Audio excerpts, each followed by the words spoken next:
வணக்கம் சகாப்தம் காணொளி நேயர்களே. கனியமுதே அத்தியாயம் 11. அது ஒரு ஞாயிற்றுக்கிழமை. கனிமொழி வீட்டில் இருந்தாள்.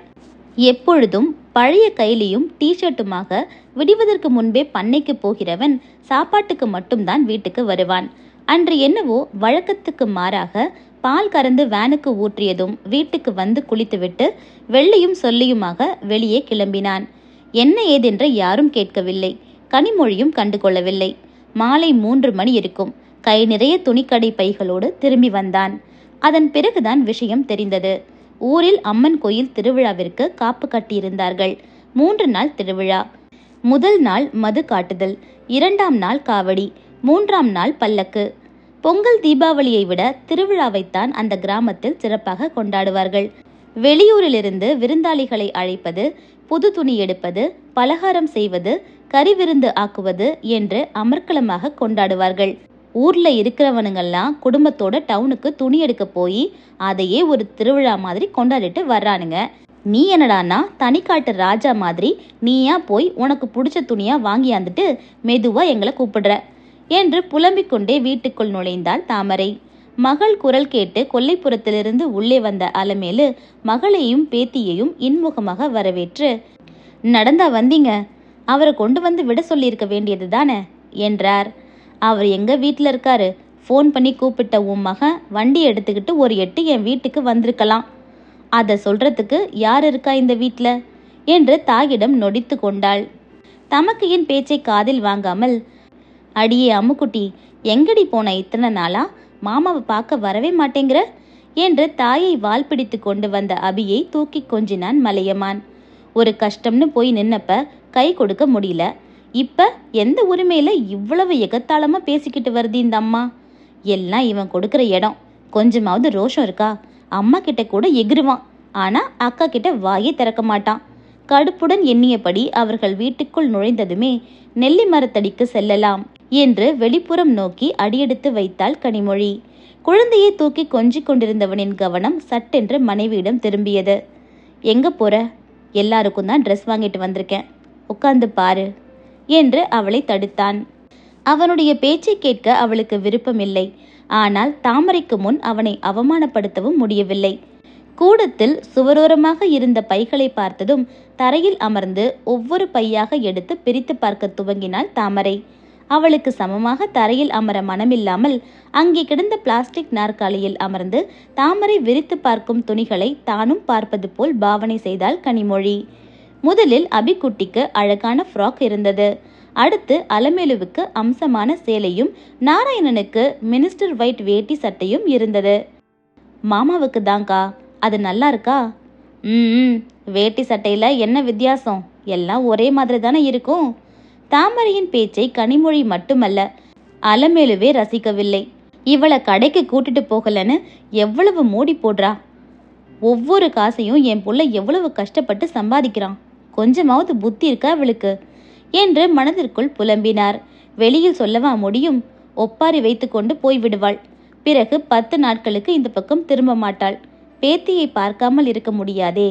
வாயை இறுக்கமாக மூடிக்கொண்டு மௌனமாக அமர்ந்திருந்தார். வழக்கம் போல் மலையமான் தமக்கையின் பேச்சை பெரிதாக எடுத்துக்கொள்ளவில்லை. மா, உனக்கு பிடிச்சிருக்காமா? இந்த கலரு உன்கிட்ட இல்லைல்ல என்று தாயிடம் கேட்டான்.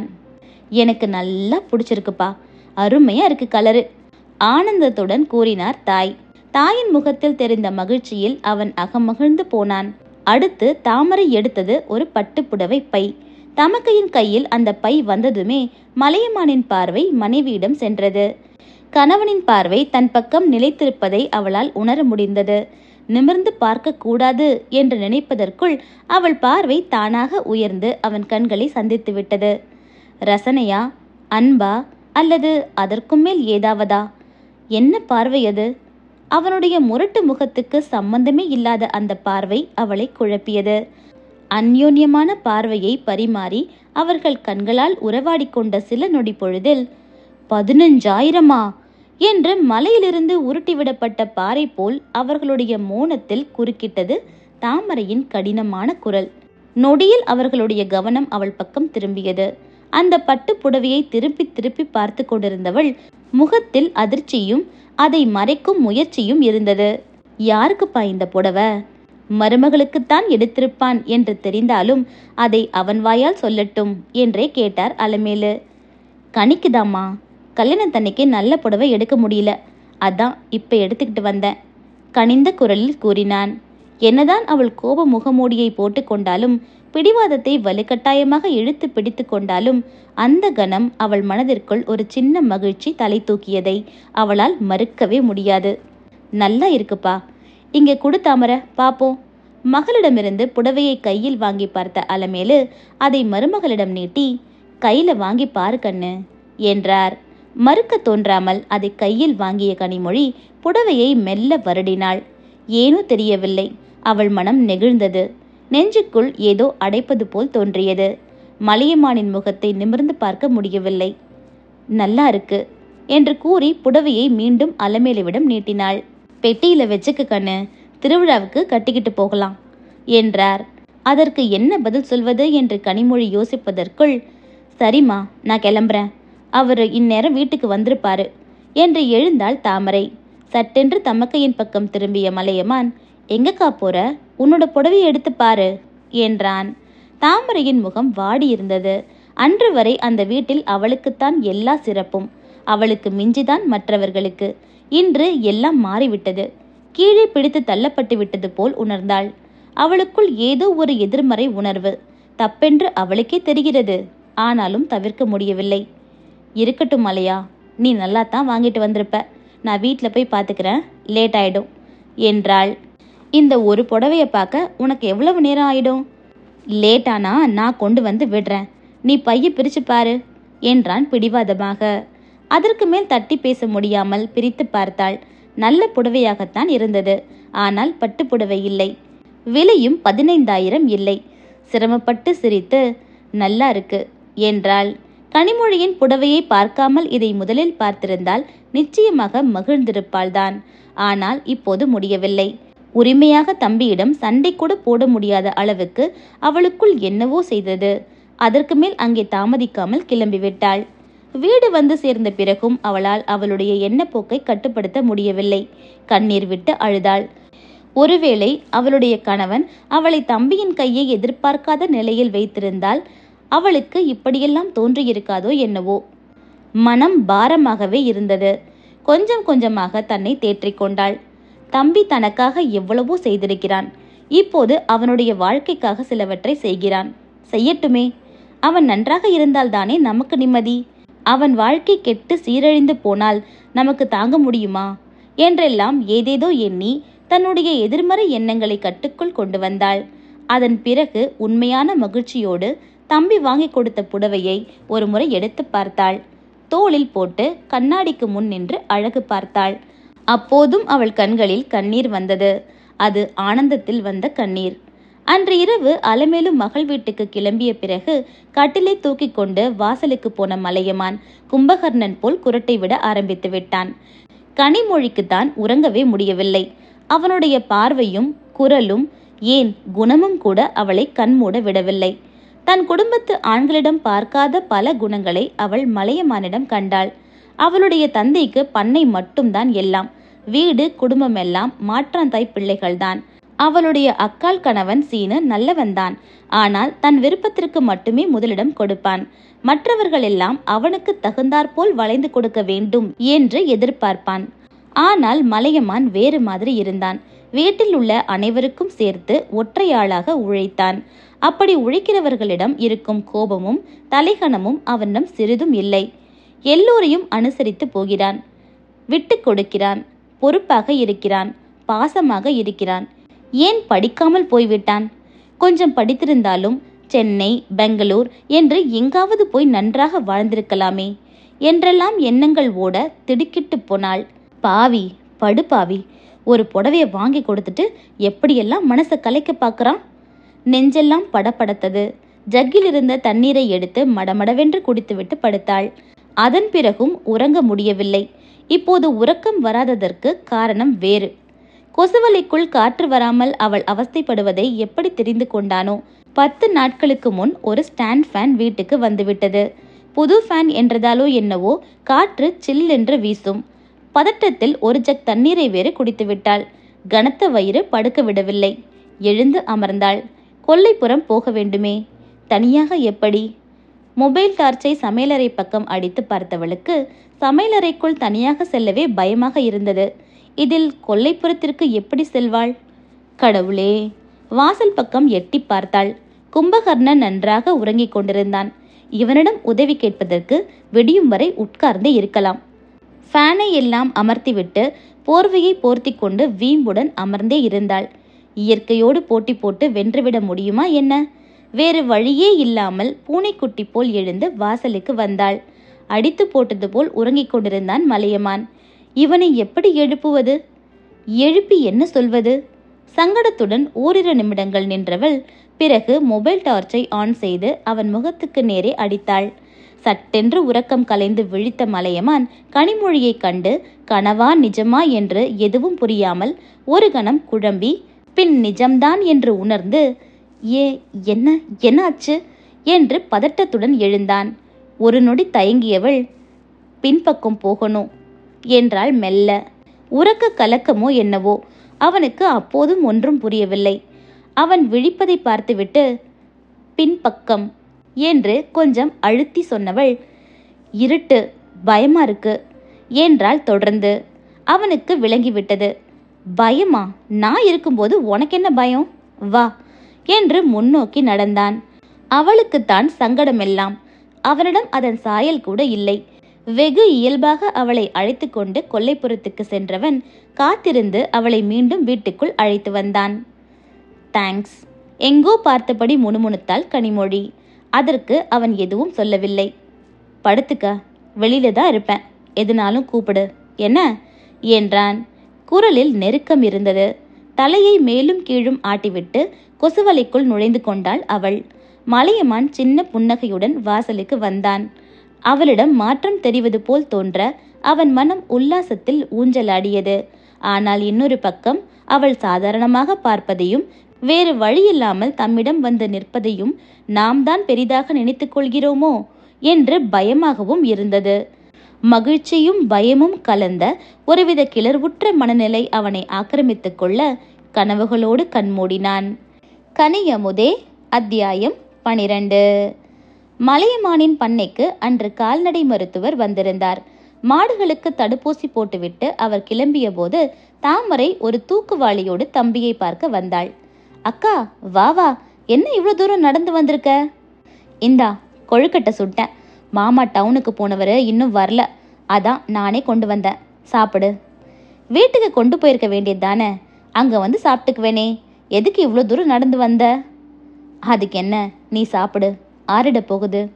கையை கழுவிவிட்டு வந்து வாளியை திறந்து வாசம் பிடித்துவிட்டு ஒரு கொழுக்கட்டையை கையில் எடுத்துக்கொண்டு ஆளுங்களுக்கு கொடு என்றான்.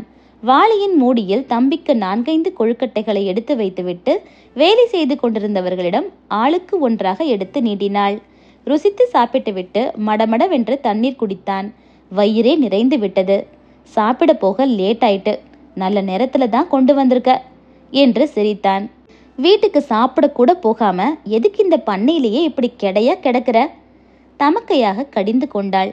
டாக்டர் வந்துட்டாருக்கா, வேலை இழுத்துடுச்சு, இல்லைனா போயிருப்பேன். சரி, நான் கிளம்புறேன், இரு கொண்டு வந்து விடுறேன்.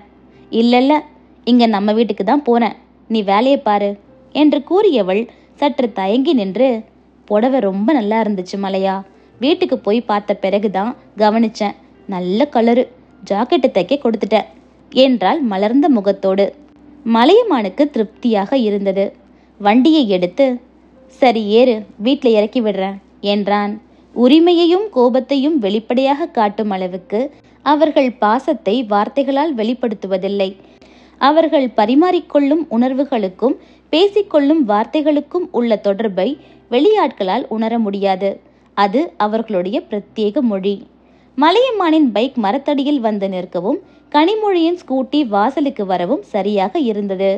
இருவரின் பார்வையும் ஒன்றை ஒன்று சந்தித்து கொண்டதை கவனிக்காமல் தாமரை இறங்கி வீட்டுக்குள் சென்றுவிட கனிமொழி வண்டியை ஓரமாக நிறுத்திவிட்டு தன்னுடைய கைப்பை மற்றும் இதர சாமான்களை சீட்டுக்கு அடியிலிருந்து எடுப்பது போல் கீழே குனிந்து கொண்டாள். வண்டியை திருப்பிக் கொண்டு பண்ணைக்கு திரும்பிய மலையமானின் மனம் மனைவியின் பார்வையையே அசை போட்டு கொண்டிருந்தது. ஏமா, உன் மருமகளுக்கு வீட்டுக்கு வர்றவங்களை வான்னு கூப்பிடுற மரியாதை கூட தெரியல, என்னத்தை படிச்சு கிழிச்சா? வீட்டுக்குள் நுழைந்த கனிமொழி தாமரையின் பேச்சில் திகைத்து நின்றாள். விருந்தாளி மாதிரி எப்பவாவது ஒரு தினம் வந்தார்கள்னா வரவேற்கலாம், தினமும் வர்றவங்களுக்கெல்லாம் ஆர்த்தியா கரைக்க முடியும்? கடுப்புடன் எண்ணியபடி கைப்பையை கட்டிலில் தூக்கி எறிந்தாள். மகள் பேசியது மருமகள் காதில் விழுந்துவிட்டது என்பதை புரிந்து கொண்ட அலமேலு பதறினார். காஃபி குடிக்கிறியா கண்ணு? கையை கால கழுவிட்டு வரியா என்று புலம் புரியாமல் உளறினார். கனிமொழியின் கடுகடுத்த முகத்தை கண்டுவிட்டு தாமரைக்குமே மேலே பேச முடியவில்லை. கொழுக்கட்டை சுட்டேன், சாப்பிடுமா என்று வாளியை தாயிடம் நீட்டினாள். அதை வாங்கி ஓரமாக வைத்துவிட்டு அடுப்பை பற்ற வைத்து காஃபி போட்டார் அலமேலு. மகளுக்கு ஒரு டம்ளரில் ஊற்றி கொடுத்துவிட்டு மருமகள் உடைமாற்றி கொண்டு வந்ததும் 2 கொழுக்கட்டையை தட்டில் எடுத்து வைத்து காஃபியோடு கொண்டு போய் கொடுத்தார். காஃபியை மட்டும் வேங்க, கொழுக்கட்டையை எடுத்துட்டு போயிடுங்க என்றாள் கனிமொழி இறுகிய குரலில். ஏன் கண்ணு? பாவமாக கேட்டார். பிடிக்காது. கொஞ்சம் கூட தயக்கமில்லாமல் வெட்டி பேசும் மருமகளை அலமேலு இயலாமையுடன் பார்க்க தாமரையோ கோபத்துடன் முறைத்து பார்த்தாள். அன்று முதல் நாள் திருவிழா.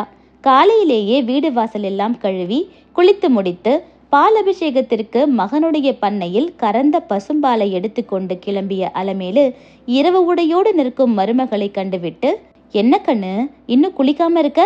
நேரமாச்சே, அபிஷேகத்துக்கு பால் கொண்டு போகணுமே என்றார். எனக்கு இன்னைக்கு காலேஜ் இருக்கு, என்னால் கோயிலுக்கு வர முடியாது, நீங்க போயிட்டு வாங்க என்று கூறிவிட்டு தன்னுடைய வேலையை பார்க்க போய்விட்டாள் கனிமொழி. முதல் வருடம் மருமகளோடு கோவிலுக்கு செல்லலாம் என்று எண்ணியிருந்த அலமேலு ஏமாற்றத்துடன் தனியாகவே நடையை கட்டினார். திருவிழா நேரத்தில் குளத்தில் வலை விரிக்க வேண்டும் என்பதுதான் மலையமானின் கணக்கு. அவன் எதிர்பார்த்தபடியே மீன்கள் எல்லாம் பெருத்து விட்டன. வியாபாரியை வர சொல்லி வலையை விரித்தான். அன்று முழுவதும் மீன் பிடிக்கும் வேலை நடந்தது. பக்கத்திலேயே இருந்து எத்தனை கிலோ கிடைக்கிறது என்பதை கவனமாக பார்த்து குறித்து கொண்டிருந்தான். மாலை வரை வேலை இழுத்து கொண்டு போன பிறகும் ஒரு குளத்தில் மட்டும்தான் மீன் பிடித்து முடிந்திருந்தது. 2 நாள் கழித்து அடுத்த குளத்தை பார்த்து கொள்ளலாம் என்று அவர்களை அனுப்பிவிட்டு வீட்டுக்கு வந்தான். வாசலில் விளையாடி கொண்டிருந்த அபி மாமனை பார்த்ததும் துள்ளி ஓடினாள். ஏய் கிட்ட வராதடி, மாமா மேல மீன் கவுச்சு அடிக்குது என்று ஒதுங்கி போனவன், என்ன மாப்ள, எத்தனை கிலோ கண்டுச்சு என்ற நாராயணனின் குரலில் நின்றான். இவ்வளோ நேரம் அங்கே தானே மாமா இருந்த? கணக்கு நோட்டு உன் கையில் தானே இருந்துச்சு, நானா பார்த்தேன். மீனெல்லாம் நல்லா வெயிட்டாக தான் மாமா இருந்துச்சு, இந்த தடவை பரவாயில்ல என்று கூறிவிட்டு குளிக்க கொல்லைப்புறத்திற்கு சென்றான். அவன் குளித்துவிட்டு உள்ளே வந்தபோது சமையல் கொட்டகையில் தாமரை தாயுடன் அமர்ந்து ஏதோ பேசிக்கொண்டிருந்தாள். வாக்கா, தமக்கையை வரவேற்றான் மலையமான். வரேன். நீ என்ன இன்னைக்கு பார்த்து மீன் பிடிக்க கிளம்பியிருக்க? கோயிலுக்கு வந்திருக்கலாம்ல. இன்னைக்கு தானே டிமாண்ட் அதிகம், இல்லைனா விற்க கொஞ்சம் கொஞ்சமாக தான் பிடிக்க முடியும். 2 நாள் 3 நாள் ஆயிடும். இப்பெல்லாம் ஆள் கூலி அதிகம்ல. இப்படி ஒவ்வொரு பைசாவையும் கணக்கு பார்த்து செலவு பண்ணி எல்லாத்தையும் கொண்டு போய் பட்டு புடவையில் போட்டுட்டு வா நீட்டி முழக்கினாள். அவள் ஏன் அப்படி பேசினாள்? அந்த வார்த்தை அவள் வாயில் எப்படி வந்தது? அவளுக்கே புரியவில்லை. இப்படியெல்லாம் யோசிக்க கூடாது என்று அவள் தனக்குத்தானே சொல்லி கொண்ட பாடமெல்லாம் ஒரு நொடியில் எங்கோ மறைந்து போய்விட வாயை விட்டுவிட்டாள். சரியாக அந்த நேரம் பார்த்து எதற்கோ கொட்டகைக்கு வந்த கனிமொழி தாமரை சொன்னதை கேட்டுவிட்டாள்.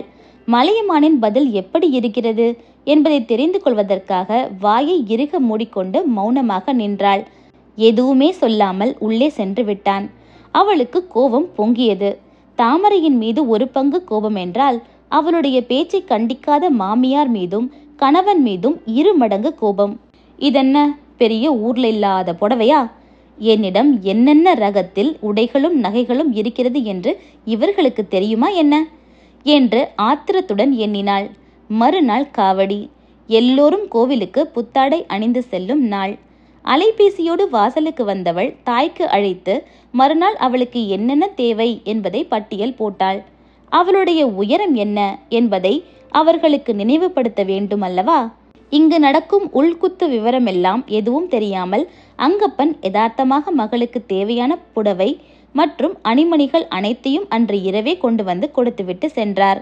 முதல் நாள் போலவே வீடெல்லாம் கழுவி கோலம் போட்டு குளித்து முடித்து மாவிளக்கு மாவை இடித்து கிளறி எடுத்துக்கொண்டு கோவிலுக்கு செல்ல தயாராகி கொண்டிருந்தார் அலமேலு. குளித்துவிட்டு வந்த கனிமொழி தந்தை கொண்டு வந்து கொடுத்த விலையுயர்ந்த பட்டுப்புடவையையும் நகைகளையும் அணிந்து கொண்டாள். அர்ச்சனைக்கு தேவையான தேங்காயை உரித்து எடுத்துக்கொண்டு உள்ளே நுழைந்த மலையமான் கனிமொழியின் கெட்டப்பை கண்டுவிட்டு புருவம் உயர்த்தினான்.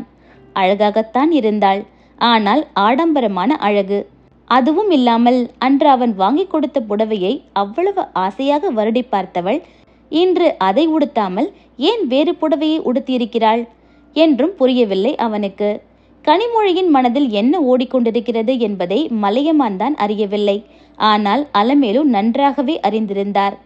தாமரை சொன்ன ஒரு வார்த்தைக்காக இவ்வளவு வீம்பு பிடிக்கிறாளே என்று எண்ணியபடி, என்ன கண்ணு, தம்பி எடுத்து கொடுத்த புடவையை கட்டலையா என்றார்.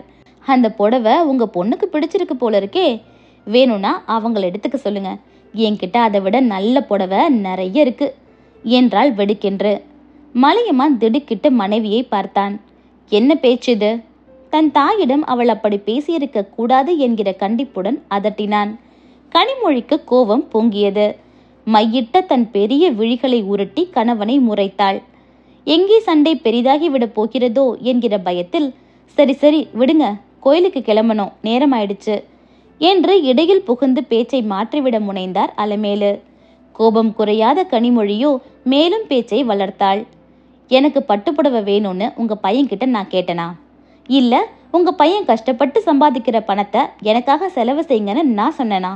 எதுக்கு நேத்து உங்க பொண்ணு அப்படி பேசினாங்க? அட, தெரியாம பேசிட்டா கண்ணு, அதையெல்லாம் பெருசா எடுத்துக்குவியா நீ? கிளம்பு கண்ணு. அலமேலு எப்படியாவது சூழ்நிலையை சுமூகமாக்கிவிட வேண்டும் என்று தவிக்க மலையமான் நாசி விடைக்க நெற்றி நரம்பு புடைக்க மனைவியை முறைத்தான். அதற்கெல்லாம் அஞ்சுகிறவளா அவள்? நேத்து உன் அக்காவை முறைக்க முடியல, இப்ப என்ன முறைக்கிறியா? போடா டேய். தலையை சிலுப்பி கொண்டு போய்விட்டாள். கோவிலுக்கு செல்ல தயாராகி தாய் வீட்டுக்கு வந்த தாமரை கனிமொழியின் புடவையை பார்த்துவிட்டு திகைத்தாள். பிறகு தாயிடம் கண் ஜாடையிலேயே என்ன விஷயம் என்று கேட்டாள். ஒன்றுமில்லை என்று தலையை அசைத்தவர் பிறகு தனியாக இருக்கும்போது ஜாக்கெட் தைக்கலையாம் என்று சமாளித்தார். அவள் நம்பவில்லை என்பது வேறு விஷயம். வீட்டில் எல்லோரும் புத்தாடை அணிந்து ஜெகஜோதியாக கோவிலுக்கு செல்ல தயாராகி கொண்டிருக்கும் வேளையில் மலையமான் மட்டும் பழைய கைலியோடு பண்ணைக்கு செல்ல வண்டியை எடுத்தான். அப்போதுதான் அலமேலுவுக்கு ஒன்று உரைத்தது. அன்று எல்லோருக்கும் துணி எடுத்து கொண்டு வந்தவன் அவனுக்கென்று ஒன்றும் வாங்கிக் கொள்ளவில்லை. அதை கவனித்து கேட்கவும் ஆளில்லை. எப்பா தம்பி, உனக்கு சட்டை எதுவும் எடுத்துக்கலையாயா? ஆற்றாமையுடன் கேட்டார் அலமேலு. தானும் கவனிக்காமல் விட்டுவிட்டோமே என்கிற தவிப்பு அவருக்கு. எனக்கு என்னம்மா, அதான் வீட்டில் அத்தனை சட்டை கிடக்கே என்றான் அலட்சியத்துடன். என்னப்பா நீ, இது கல்யாணம் ஆகி முதல் வருஷம், ஒரு சட்டை எடுத்துக்கிட்டு இருக்கலாமேயா வருத்தத்துடன் கேட்டார். பரவாயில்ல விடுமா, நான் என்ன கோயிலுக்கா வரப்போறேன்? ஏன் ஏன் வராம எங்க போற? பண்ணைக்கு பால் கறக்க ஆள் வந்துரும்மா. ஒரு நல்ல நாள் பெரிய நாள் இல்லையாப்பா உனக்கு? இப்படி கிடந்து பாடுபடுறியே.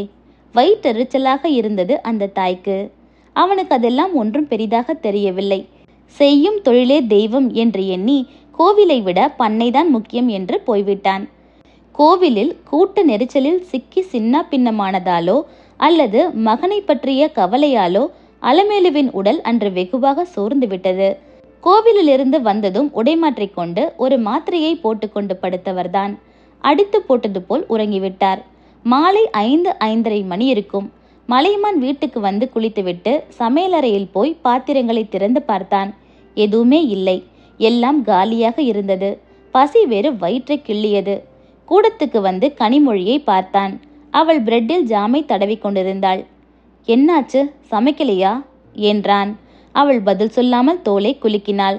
அவனுக்கு இருந்த பசியில் அவள் காட்டிய அலட்சியம் கோபத்தை கிளற, கேட்டா வாயை திறந்து பதில் சொல்ல மாட்டியா என்றான் சிடுசிடுப்பாக. சமையலை பற்றி எனக்கென தெரியும், நானா இங்க சமைச்சுக்கிட்டு இருக்கேன், உங்க அம்மாவை கேளுங்க என்றாள் குரலை உயர்த்தி. அதுவரை உலகத்தை மறந்து உறங்கிக் கொண்டிருந்த அலமேலு மருமகள் போட்ட சத்தத்தில் விரண்டடித்து கொண்டு எழுந்தார். மெதுவாமா மெதுவா, ஒன்னும் இல்ல, எதுக்கு இப்படி படப்படன்னு எந்திரிக்கிற தாயிடம் கேட்டவன் மனைவியின் பக்கம் திரும்பி, எதுக்கடி இப்படி கத்துற? என்பது போல் அவளை பார்த்தான். அவளும் பதிலுக்கு முறைத்தாள். எப்பப்பா வந்த? மணி ஆயிடுச்சா? அசந்து தூங்கிட்டேன். ஐயோ, ஒன்றும் சமைக்கலையே. கொஞ்சம் இருப்பா, 5 நிமிஷத்துல ஏதாவது செஞ்சிடுறேன். இரு, ஒரு நாள் சமைக்கலன்னா ஒன்றும் குறைஞ்சு போயிடாது. நான் கடையில் போய் வாங்கிட்டு வரேன். உனக்கு என்ன பண்ணுது? ஏன் ஒரு மாதிரி இருக்க? மாத்திரை ஏதாவது வாங்கிட்டு வரவா என்று தாயிடம் விசாரித்து அவளுடைய தேவைகளை கேட்டுக்கொண்டு வண்டியை கிளப்பினான்.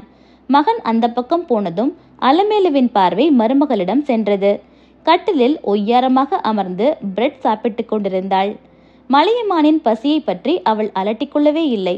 அவள் அப்படி அக்கறையற்றவளாக இருப்பது அலமேலுவிற்கு மிகுந்த வேதனையை அளித்தது. தான் இல்லை என்றால் உழைத்து களைத்து வரும் தன் மகனுக்கு ஒரு வாய் தண்ணீர் கொடுக்க கூட ஆளில்லையே என்கிற ஆற்றாமை கண்ணீராக பெருகியது. ஏற சொன்னால் எருதுக்கு கோபம், இறங்க சொன்னால் மொடவனுக்கு கோபமா? வீட்டில் இருக்க ஒவ்வொருத்தரும் இப்படி ஒவ்வொரு விதமா இருந்தா குடும்பம் எப்படி விளங்கும்? எல்லாம் என் தலையெழுத்து. விரலுக்கு ஏத்த வீக்கம், உரலுக்கு ஏத்த உலக்கன்னு அதுக்கு தகுந்த இடத்துல தகஞ்சிருந்தா இந்த தலையெழுத்து எதுக்கு? காலையிலிருந்து காட்டுல கிடந்து காஞ்சிட்டு வர்றவனுக்கு ஒரு வாய் கஞ்சி ஊத்த ஆள் இல்லை என்று ஏதேதோ புலம்பிக் கொண்டே கண்ணீருடன் கொல்லைப்புறத்திற்கு போய்விட்டார். அவர் பேசியதில் பாதி கனிமொழிக்கு புரியவே இல்லை. புரிந்திருந்தால் பூகம்பம் இன்னும் பெரிதாக வெடித்திருக்கும். சற்று நேரத்திற்கெல்லாம் உணவு பொட்டலங்களுடன் வீடு திரும்பிவிட்டான் மலையமான். தாயிடம் அந்த பொட்டலங்களை கொடுத்துவிட்டு கை கால் கழுவிக்கொண்டு கொட்டகைக்கு வந்தவன், அவளையும் கூப்பிடுமா என்றான். நீ முதல்ல சாப்பிடுப்பா. மருமகள் மீது வருத்தத்தில் இருந்த அலமேலு மகனுக்கு முதலில் தட்டை வைத்தார். அவளும் ஒன்னும் சாப்பிடல போல இருக்கேம்மா. அவளை விட்டு விட்டு உணவருந்த அவனுக்கு மனம் வரவில்லை. நான் கூப்பிட்டுக்கிறேன், நீ உட்காரு. அலமேலு வற்புறுத்தி சொல்லியும் கூட அவனால் உட்கார முடியவில்லை. எடுத்து வைமா, வரேன் என்றபடி தானே கூடத்திற்கு சென்று அவளை அழைத்தான். சாப்பிடலாம் வா. வேண்டாம், எனக்கு சரியான பசி. அடம் பண்ணாம வா அதட்டினான். உங்களுக்கு பசிச்சா நீங்க போய் சாப்பிடுங்க, எனக்கு வேண்டாம். அவள் பிடிவாதமாக கூற அவனுடைய பொறுமை பறந்து விட்டது. அவள் கையை பிடித்து தரதரவென்று கொட்டகைக்கு இழுத்து சென்று, உட்காரு, 3 தட்டில் சாப்பாடு போடுமா, அப்படியே நீயும் கையை கழுவிட்டு சாப்பிடு என்றான். அவ்வளவு பசியிலும் அவனால் தன்னை எப்படியோ போயென்று விட்டுவிட முடியவில்லை என்பதை கண்டு கொண்டாள் கனிமொழி. தான் நினைத்தால் அவனை முழுமையாக கட்டுப்படுத்தி விடலாம் என்று நம்பினாள். அந்த நம்பிக்கை அவளுக்குள் ஒரு சின்ன கர்வத்தை கொடுத்தது.